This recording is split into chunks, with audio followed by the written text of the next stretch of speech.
오늘 이 시간 우리에게 주시는 하나님의 말씀은 구약성경 사무엘상 15장 17절부터 24절까지의 말씀입니다.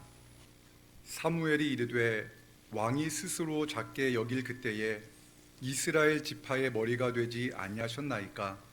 여호와께서 왕에게 기름을 부어 이스라엘 왕을 삼으시고 또 여호와께서 왕을 길로 보내시며 이르시기를 가서 죄인 아말렉 사람을 진멸하되 다 없어지기까지 치라 하셨거늘 어찌하여 왕이 여호와의 목소리를 청종하지 아니하고 탈취하기에만 급하여 여호와께서 악하게 여기시는 일을 행하였나이까? 사울이 사무엘에게 이르되 나는 실로 여호와의 목소리를 청종하여 여호와께서 보내신 길로 가서 아말렉 왕 아각을 끌어왔고 아말렉 사람들을 진멸하였으나 다만 백성이 그 마땅히 멸할 것 중에서 가장 좋은 것으로 길갈에서 당신의 하나님 여호와께 제사하려고 양과 소를 끌어왔나이다 하는지라. 사무엘이 이르되 여호와께서 번제와 다른 제사를 그의 목소리를 청종하는 것을 좋아하심같이 좋아하시겠나이까? 순종이 제사보다 낫고 듣는 것이 순양의 기름보다 나으니 이는 거역하는 것은 점치는 죄와 같고 완고한 것은 사신 우상에게 절하는 죄와 같음이라. 왕이 여호와의 말씀을 버렸으므로 여호와께서도 왕을 버려 왕이 되지 못하게 하셨나이다 하니 사울이 사무엘에게 이르되 내가 범죄하였나이다. 내가 여호와의 명령과 당신의 말씀을 어긴 것은 내가 백성을 두려워하여 그들의 말을 청종하였음이니이다. 아멘. 20여 년 전에 출판에 관한 강좌를 들었던 적이 있습니다. 글을 써야겠다라는 그러한 마음을 가지고 있었기 때문에 비싼 돈을 주고 그 강좌를 신청했었습니다. 책 표지 디자인은 어떻게 해야 되는지, 어떠한 시대의 흐름을 파악해야 되는지에 대해서 10번의 강의로 진행되어지는 강좌였는데요. 9번째 강좌는 아직도 그 내용이 기억이 납니다. 그 제목이 이러했습니다. 실패한 출판사 대표에게서 배운다 라는 그러한 제목이었습니다. 실패한 출판사 대표, 왠지 모르게 강의 내용이 예측되지 않습니까? 강의를 맡으신 분께서는 그 강의를 부탁받고 정말 그 강의를 하기 싫었다면서 쑥스러운 표정으로 강단에 서셨습니다. 그리고 이 앞에 서는 것이 매우 부끄럽지만 후배들을 위해서, 출판을 생각하는 후배들을 위해서 용기를 내어서 나왔다면서 이야기를 합니다. 그분은 당시에 아주 유명한 책들을 몇 권 출판했던 출판사의 대표였습니다. 당시에 떠오르는 샛별이었다라는 별명도 있었답니다. 그런데 출판한 책이 몇 권 성공하자 자신감이 붙어서 주변의 조언을 듣지 않고 책을 출판하기 시작했는데 결국에는 망해서 출판사 문을 닫게 되었다는 겁니다. 그래서 그분들이 하시는 말씀이었습니다. 이것이었습니다. 자신의 생각만 고집하지 말고 시대의 흐름과 출판 경향을 잘 분석해야 된다라는 그러한 내용이었습니다. 나머지 9개의 강의는 무슨 강의였는지 하나도 기억이 나지 않지만 이 강의만큼은 기억이 납니다. 반면교사라는 말 여러분 들어보셨습니까? 어떤 사람에게서 본이 되지 않는 그러한 말이나 행동을 보면서 아이고 나는 저렇게 하지 말아야지 라는 그러한 깨달음을 준 그러한 사람을 말합니다. 한 문학가는 이렇게 말했습니다. 나는 수다쟁이로부터 침묵을 배웠고 편협한 사람으로부터 관용을 배웠으며 불친절한 사람으로부터 친절을 배웠습니다. 하지만 웬일인지 그들의 그러한 가르침을 준 스승들에게 고마운 마음은 전혀 들지 않습니다 라는 말을 했습니다. 목회자가 된 후에 저는요 믿음이 좋은 믿음의 그런 신앙의 선배들을 많이 만났습니다.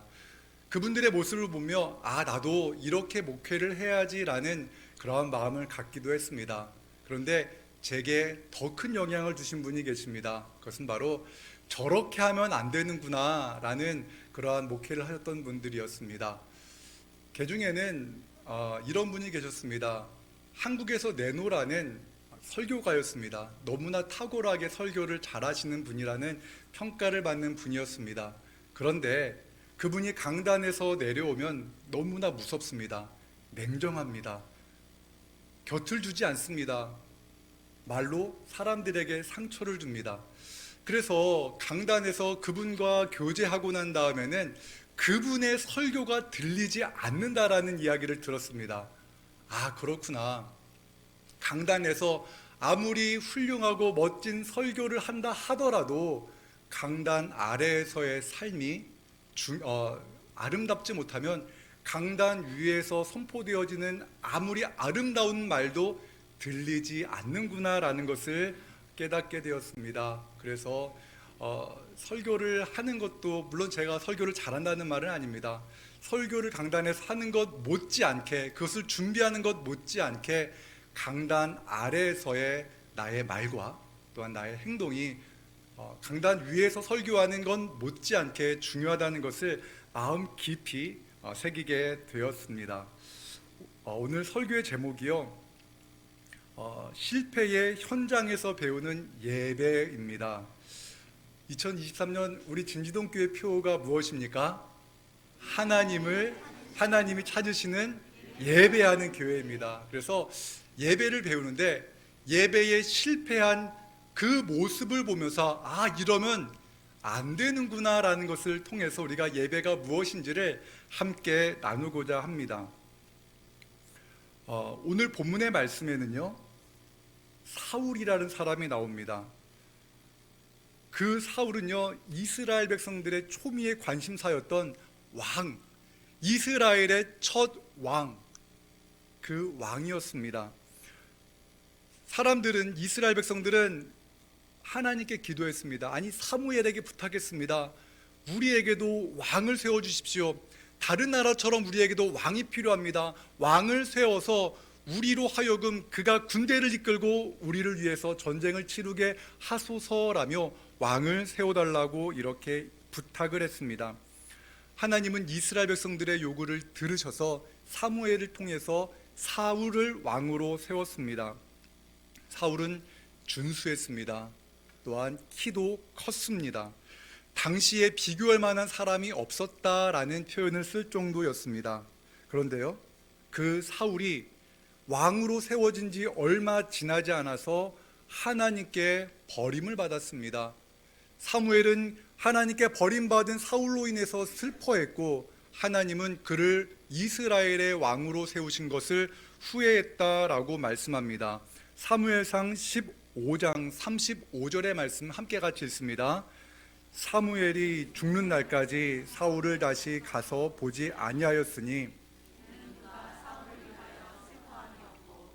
여호와께서는 사울을 이스라엘 왕으로 삼으신 것을 후회하셨더라. 아멘. 과연 어떠한 일이 사울에게 있었기에 사무엘이 사울로 인해서 슬퍼했고 하나님은 사울을 이스라엘의 왕으로 세우신 것을 후회하셨을까요? 사울이 이런 지경에 이르게 된 것은요, 다른 것이 아니라 참된 예배를 드리지 못했기 때문입니다. 더 나아가서 처음 마음을 잃어버렸기 때문입니다. 사무엘상 15장 17절의 말씀 함께 같이 읽겠습니다. 사무엘이 이르되 왕이 스스로 작게 여길 그때에 이스라엘 지파의 머리가 되지 아니하셨나이까. 여호와께서 왕에게 기름을 부어 이스라엘 왕을 삼으시고. 하나님께서 사울을 이스라엘 왕으로 택하셨습니다. 하나님께서 자신을 왕으로 택했다는 말을 들었을 때 사울은 두려웠습니다. 그리고 말을 합니다. 나는 이스라엘 지파 중에 가장 지파에 속한 사람이고 그 지파에서 나는 가장 작은 사람입니다. 왜 나를 왕으로 세우십니까? 라는 그러한 고백을 합니다. 그는 겸손했습니다. 백성들은 그의 준수한 외모를 보면서 그가 이스라엘 군대를 이끌고 전쟁에 나갈 사람이다라고 사람들은 사울을 외쳤습니다. 그리고 그는 왕으로 등극한 후에 암몬과의 전쟁에서 압도적으로 승리를 거둡니다. 그리고 그때의 승리를 경험한 이스라엘은 사울의 이름을 외치면서 사울을 신처럼 모시기 시작합니다. 그런데요, 이스라엘 주변 국가는 강대했습니다. 마치 우리나라와 같았어요. 강대국으로 둘러싸여 있습니다. 그리고 그 중에서 가장 이스라엘을 힘들게 한 나라는 블레셋이었습니다. 사울은 군대를 소집했습니다. 사울에게 군대가 몇 명 있었냐면은 3,000명이 있었습니다. 3,000명 중에 2,000명은 사울이 거닐고 있었고, 또한 1,000명은 그의 아들 요나단이 데리고 있었습니다. 그리고 그 외의 사람들은 예비군, 우리나라에도 예비군이 있지 않습니까? 예비군 형태로 각자의 집에서, 각자의 장막에서 머물고 전쟁이 벌어지는 소집되는 그러한 형태로 군대가 존재하고 있었습니다. 그런데 드디어 터질 것이 터진 겁니다. 블레셋이 이스라엘과의 전쟁을 선포했습니다. 그리고 모여들었습니다. 그 블레셋 군대의 규모가 어느 정도인가? 성경은 이렇게 말합니다. 사무엘상 13장 5절의 말씀입니다. 함께 읽겠습니다. 블레셋 사람들이 이스라엘과 싸우려고 모였는데 병거가 3만이요 마병이 6,000명이요 백성은 해변의 모래같이 많더라. 그들이 올라와 베다웬 동쪽 믹마스에 진침해. 여러분 한번 생각해 보십시오. 사울에게 지금 2,000명의 군사가 있습니다. 그런데 그 사울과 싸우기 위해 모인 블레셋의 군대가 병거만 3만이랍니다. 지금으로 말하면 탱크와 같은 겁니다. 말을 탄 군사가 6,000명이랍니다. 그리고 백성은 해변에 모래같이 많이 모였습니다. 큰일 난 겁니다. 사울과 함께한 군사들이 떨기 시작합니다. 부들부들 떱니다. 블레셋 군대를 보자마자 예비군들이 다 숨어버렸습니다. 깊은 산속으로, 동굴로 다 숨어버립니다. 전쟁을 앞두고 이제 전쟁을 하기에 앞서 이스라엘은 하나님께 번제를 드리고 전쟁에 나가야 되는데 사무엘이 오지 않습니다. 사람들이 흩어지기 시작합니다. 사울은 두려웠습니다. 그래서 두려워 떠는 사람들, 흩어지려는 사람들을 모아놓고 번제를 드립니다. 그 사람들을 달래고 용기를 불어넣어주기 위해서 제사장이 해야 되는, 사무엘이 해야 되는 그 제사를 자신이 드렸습니다. 예배는요, 사람의 마음에 위로를 줍니다. 하지만 예배의 목적은 내 마음의 위로가 될 수는 없습니다. 내 마음의 위로를 위한 예배는 잘못되어진 예배입니다. 예배는 오직 하나님을 높이고 하나님을 찬양하며 하나님을 경배하는 것입니다. 그런데 사울은 하나님을 높이기 위해 번제를 드린 것이 아니라, 하나님을 경배하기 위해 예배하는 것이 아니라 자기의 군사들의 마음을 달래고 전쟁터로 내보내기 위해서 그는 번제를 드렸습니다. 그 번제를 드렸을 때 사무엘이 도착했습니다. 그리고 사무엘은 당신의 그 번제가 잘못되었습니다라고 그를 책망합니다. 그리고 사무엘은 그 자리를 떠납니다. 그렇다면 사울이 드린 번제로 인해서, 그 예배로 인해서 그와 함께한 군사들이 용기 얻어서 전쟁에 나갔을까요? 아닙니다. 현실은 그렇지 않습니다. 사무엘상 13장 15절의 말씀을 보면 이렇게 기록되어 있습니다. 사무엘이 일어나 길갈에서 떠나 베냐민 기브아로 올라가니라. 사울이 자기와 함께한 백성의 수를 세어보니 몇 명이었다고요? 600명가량이다. 600명 남았습니다. 2,000명 중에서 또 1,000여 명이 또 다 흩어져 버린 겁니다. 사람을 위한 예배, 사람의 마음을 달래기 위한 예배는 사람들에게 영향력을 끼칠 수 없다는 것이 증명된 겁니다. 하나님의 사람 사무엘이 그 자리에서 떠나자마자 군대는 다 무너져 버린 겁니다.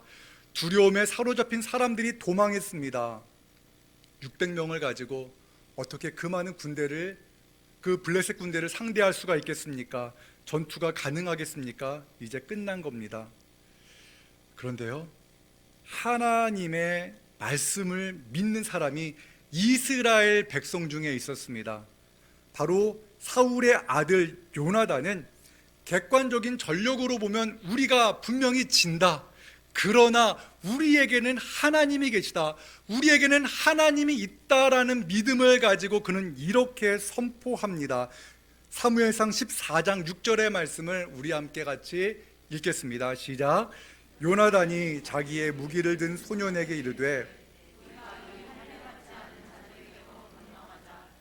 여호와께서 우리를 위하여 일하실까 하노라. 여호와의 구원은 사람이 많고 적음에 달리지 아니하였느니라. 아멘.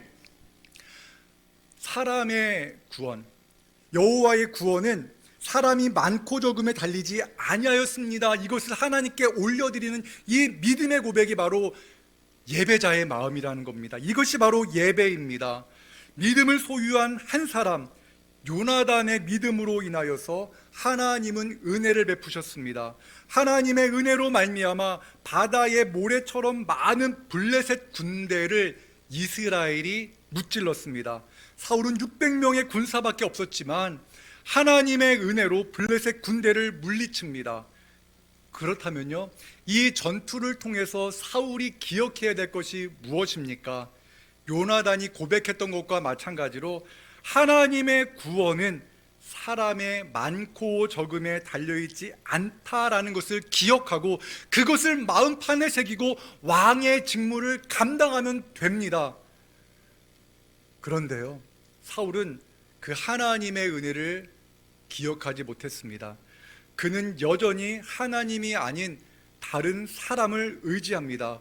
군대를 의지한 겁니다. 그는 길을 가다가 힘센 사람과 용기 있는 사람을 보면은 그들을 군대로 모집했습니다. 사무엘상 15장 52절의 말씀입니다. 같이 읽겠습니다.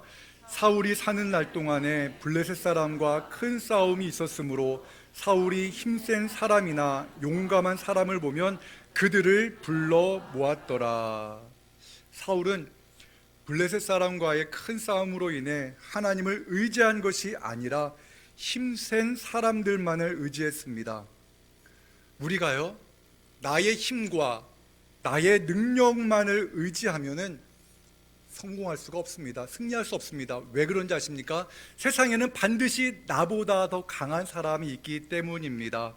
골리앗과 같은 존재가 나타나면 무너져 버립니다. 아무리 힘센 사람들이 많이 모여있다 하더라도 더 강력한 거인 골리앗이 나타나자 어떻게 됩니까? 이내 무너져 버리는 것이 우리 인생입니다. 은혜를 기억하는 삶은요, 나는 나의 힘으로 이 세상에서 승리할 수 없습니다라는 것을 기억하는 인생입니다. 나의 힘으로는 하나님 이 세상에서 살아갈 수 없습니다라고 고백하는 자, 그가 바로 진정 예배하는 자의 삶이라는 것입니다. 사랑하는 성도 여러분, 여러분의 삶은 어떻습니까?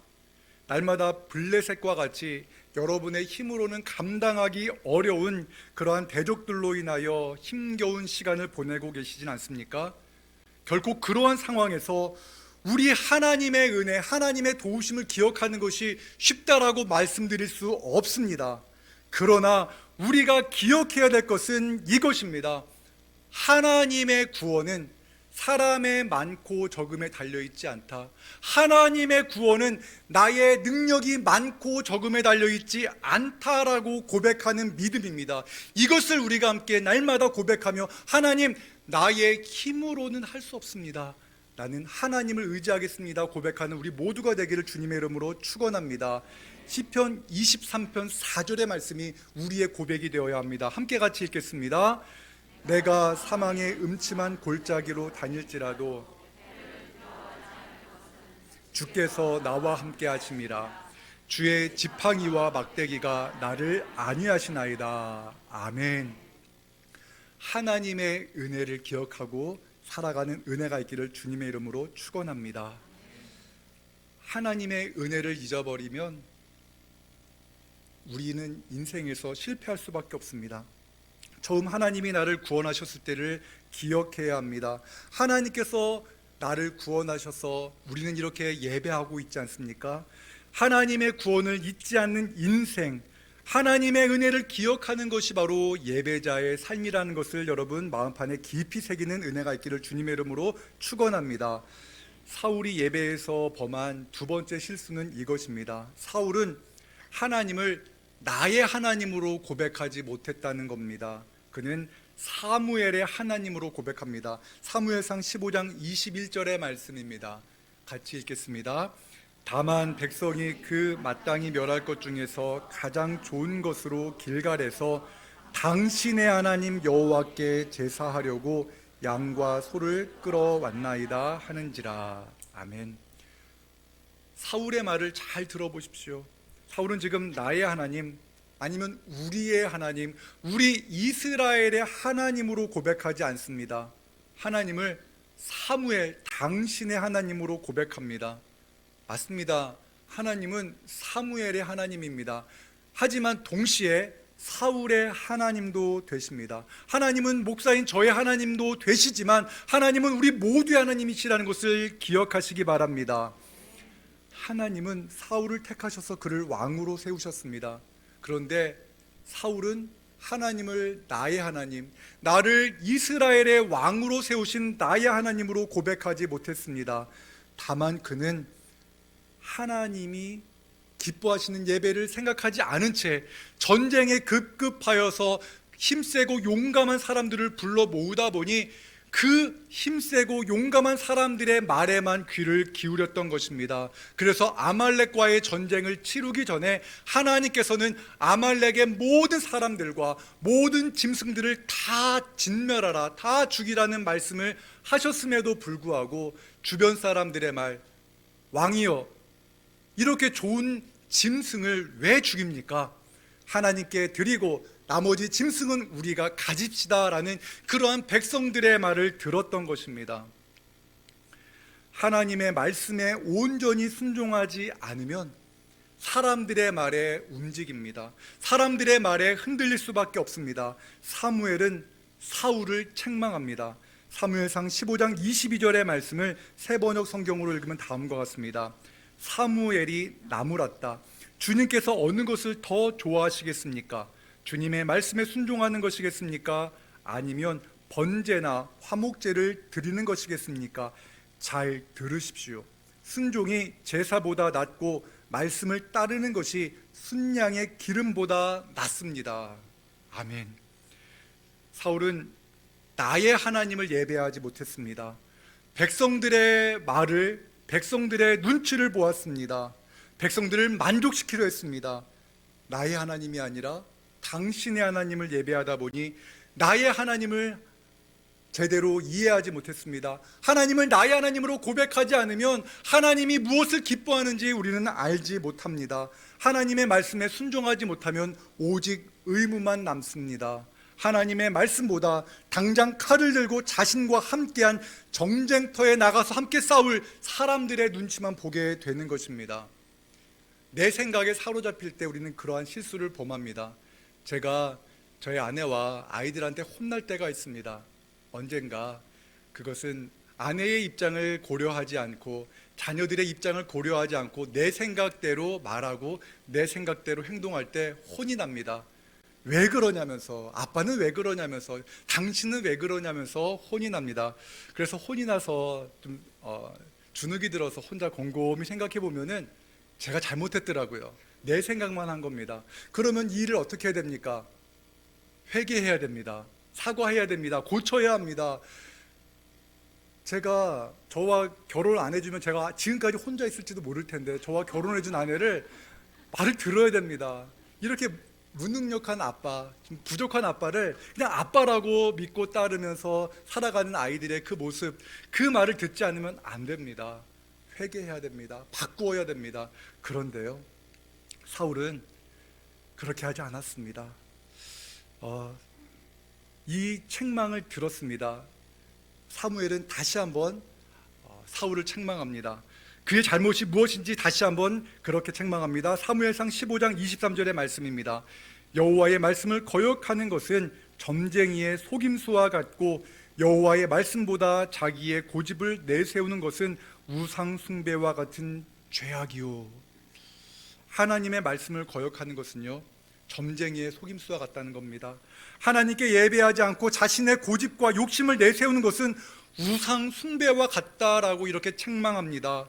사울은 비로소 자신의 잘못을 인정합니다. 사무엘상 15장 24절의 말씀을 보십시오. 함께 같이 읽겠습니다. 사울이 사무엘에게 이르되 내가 범죄하였나이다.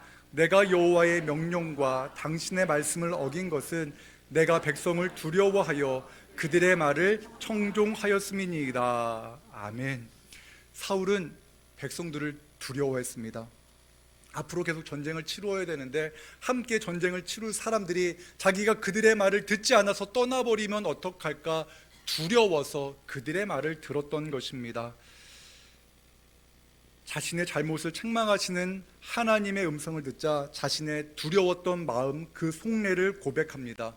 그런데 중요한 것은 말은 그렇게 했지만 사울의 삶은, 사울의 행동은 변화되지 않았습니다. 그는 돌이키지 않았습니다. 여전히 그는 사람들 앞에서 나를 높여주십시오, 나의 행위를 정당화시켜 주십시오라며 사무엘에게 고백합니다. 사무엘상 15장 30절의 말씀 같이 읽겠습니다. 사울이 이르되 내가 범죄하였을지라도 이제 청하옵나니 내 백성의 장로들 앞과 이스라엘 앞에서 나를 높이사 나와 함께 돌아가서 내가 당신의 하나님 여호와께 경배하게 하소서 하더라. 끝내 사울은 회개하지 않았습니다. 그는 하나님을 높이기보다 백성들에게 왕으로서 여전히 높임을 받고 싶어 한다라는 그러한 말을 하는 겁니다. 그는 여전히 나의 하나님을 예배하지 못했고 당신의 하나님, 사무엘의 하나님이라고 하나님을 고백합니다. 하나님이 원하시는 예배를 드리기 위해 우리가 반드시 해야 할 것이 있습니다. 그것은 바로 우리 마음에 있는 두려움이 무엇인가를 살펴야 합니다. 혹시 여러분들의 마음에 지금 어떠한 두려움이 있습니까? 혹시 실패에 대한 두려움이 있습니까? 혹시 내가 이것을 실패하면 어떡하지? 내가 준비한 오랜 시간 동안 준비했던 이것을 실패하면 어떡하지? 그 두려움으로 인하여, 그 두려움을 이겨내기 위해서 여러분들은 어떻게 하고 계십니까? 더 노력합니까? 아니면 하나님께 나아갑니까?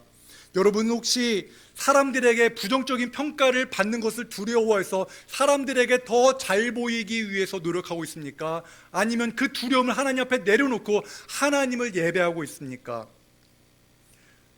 하나님을 두려워하지 않는, 사람을 두려워하는 마음, 우리 인생의 미래를 두려워하는 마음은 우리의 온전한 예배를 방해합니다.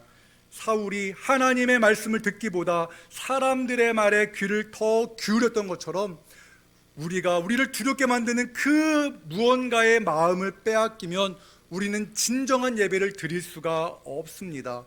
예수님은 우리가 진정 두려워해야 할 분은 오직 하나님 한 분밖에 없다라고 분명히 말씀해 주십니다. 마태복음 10장 28절의 말씀입니다. 같이 읽겠습니다. 몸은 죽여도 영혼은 능히 죽이지 못하는 자들을 두려워하지 말고 오직 몸과 영혼을 능히 지옥에 멸하실 수 있는 이를 두려워하라. 아멘. 우리가 하나님을 따르는 이유는 하나님을 두려워하기 때문입니다. 하나님을 단순히 두려워하는 것이 아니라 하나님이 우리를 독생자까지 아끼지 않으실 정도로 우리를 사랑하시기 때문에 그 사랑이 두려울 정도로 너무나 크기 때문에 우리는 하나님을 두려워하며 사랑하고 있습니다. 하나님은 우리의 몸뿐만 아니라 영혼까지도 멸하실 수 있는 분이십니다. 우리가 온전히 하나님을 두려워하며 사랑할 때 우리는 하나님의 말씀에 청종할 수 있고 하나님의 말씀대로 살아갈 수 있는 힘을 얻게 되는 것입니다. 하나님이 우리를 사랑하시는 그 사랑, 그 크고 놀라운 사랑 때문에 하나님을 두려워하며 하나님을 더욱더 사랑하는 우리 모두가 되기를 주님의 이름으로 축원합니다. 시편 62편 1절과 2절의 말씀을 같이 읽겠습니다. 나의 영혼이 잠잠히 하나님만 바라며 나의 구원이 그에게서 나오는도다. 오직 그만이 나의 반석이시오 나의 구원이시오 나의 요새이시니 내가 크게 흔들리지 아니하리로다. 아멘. 우리가 하나님을 두려워할 때 진정한 예배를 드릴 수가 있습니다. 우리에게 진정한 평안을 주시는 하나님께 그 두려움을 온전히 내어 맡길 때 하나님이 주시는 그 평안함으로 말미암아 사람을 두려워하지 않고 하나님을 두려워하며 사랑하는 우리 모두가 되기를 주님의 이름으로 축원합니다. 사랑과 은혜 하나님 감사합니다. 우리에게 거룩하고 복된 주님의 날을 허락해 주시고 주님의 몸된 교회에서 예배하게 하시니 감사드립니다. 하나님의 은혜를 기억하며 예배하게 하여 주옵소서. 우리를 지키시는 하나님을 믿으며 두려움이 아니라 기쁨과 감사함으로 예배하게 하여 주옵소서. 2023년 우리 진지동교회 모든 성도들이 하나님이 찾으시는 예배자가 되게 하여 주옵소서. 예수님의 이름으로 기도합니다. 아멘.